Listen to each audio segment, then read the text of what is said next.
Hey guys, 5 days to HALLOWTIDE, and I have a lot I want to talk about, and I'm not about to make this 10 minutes, so I'm gonna go through this fast. The thumbnail is not clickbait. Watch through the whole vid. Enjoy the chime of conflict in the background. Like, comment, subscribe, let's get it. Alright, so basically what has me talking about HALLOWTIDE is that the old rewards are dog shit horrible now. Before, from the primary HALLOWTIDE NPC, you had 4 rewards: Rogue Lineage helmets, HALLOWTIDE variants, Deep Gems, and Void Feathers. The Rogue Lineage helmets look like BDSM outfits, but they're likely to come back since Rogue kids can't move on in life, and HALLOWTIDE variants are probably going to come back. Maybe they'll even do a HALLOWTIDE V2, I don't know, but we're probably going to get a HALLOWTIDE variant. The Deep Gems and Void Feathers, though, are what I want to talk about. Deep Gems back then were to die for, RIP my homie James, and Void Feathers were rare. That is not the case today, though.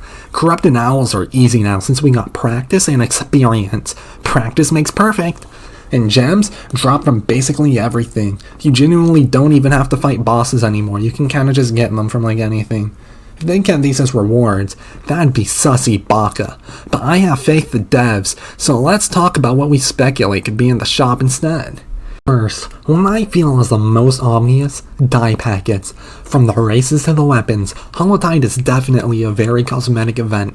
Giving out the embodiment of cosmetic seems like a dead giveaway for the devs, and maybe I won't have to kill an Archangel for slightly redder hair. Second, I wonder if they'd give out enchants of some form, whether that be a roll, a stone, or even just a deep shore fossil for a really high price. Back then, Lapis, enchant stones, nor deep shore fossils existed, and enchants were like really buggy and being balanced and all of that, so the system wasn't really stable enough for them to even attempt it. But now, the system is really sturdy, so I wonder if they would attempt it and try to give us some enchants. Enchants aren't really hard to get or anything, but I mean they are a little tedious when you're looking for a specific one, so just having a quick and easy way to get you the enchant you want right now, I think that'd be fine. Final thing I want to talk about is oaths, namely Dawnwalker. Last event gave us Vision Shaper. To new players that probably doesn't mean nothing, but back then, that was pars. There were 3 oaths: Oathless, which was useless, Blind Seer, which had no busted moves yet, and Vision Shaper, which actually brought content and variety to the game. It's easy to get now though, so I have a feeling they might replace it with Dawnwalker. Lord SSDS, these aren't even comparable. Actually, they very much are. They're both PvP, so you have to do extensive PvE to get, and honestly, Dawnwalker is underwhelming in comparison.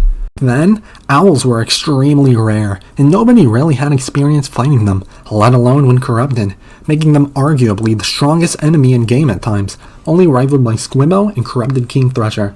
Scion of Etheron though, scary name, but to be honest, Etheron probably doesn't even make it the top 5 strongest right now. If you can dodge the one-shot, he's free. Beyond that, Dawnwalker is good, but it is somewhat fair. The amount of toxic shit you can do with Vision Shaper back then was horrible. Anybody remember the max duration domain expansions? Dawnwalker makes us ask more questions though.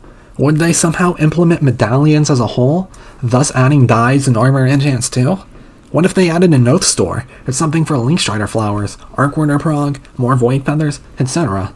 Like I said, there are only 3 oaths at the time. I wonder if they'll implement any of the 11 we have now. We have a lot to look forward to.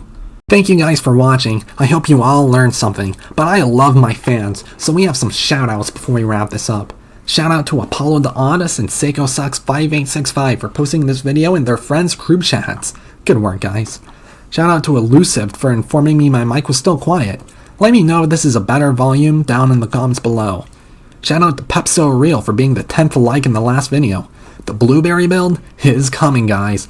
It's gonna take a while though, since the build I have in mind is very tedious and boring to progress, but definitely stay tuned for that. By the way, sorry for no upload, guys. I overdose on blueberries. Alright, Lord SSDS signing off. Remember to eat breakfast tomorrow morning.